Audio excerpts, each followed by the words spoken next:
2025 വരവേൽക്കാനുള്ള കാത്തിരിപ്പിൽ കേരളത്തിലുള്ളവരും ആഘോഷനിമിർപ്പിലാണ്.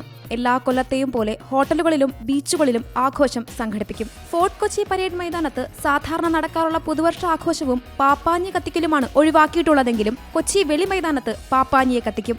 കാലടിയിലും കാക്കനാടും കൂറ്റൻ പാപ്പാഞ്ഞിമാരുണ്ടാകും. പോലീസിന്റെ കർശന നിയന്ത്രണങ്ങളും സുരക്ഷയും കൊച്ചിയിൽ ഏർപ്പെടുത്തിയിട്ടുണ്ട്.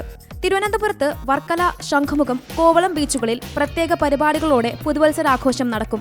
മാനവീയം വീഥിയിലും കനകക്കുന്നിലും വൈകിട്ട് 6:30 മുതൽ ആഘോഷ പരിപാടികളുണ്ടാകും.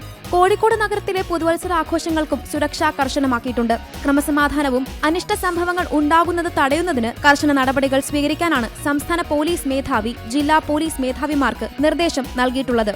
ഷോപ്പിംഗ് കേന്ദ്രങ്ങൾ, മാളുകൾ, ഹോട്ടലുകൾ, DJ പാർട്ടികൾക്കായി ആളുകൾ തടിച്ചുകൂടുന്നിടങ്ങൾ എന്നിവിടങ്ങളിലെല്ലാം പോലീസ് പട്രോളിംഗ് ശക്തമാക്കും.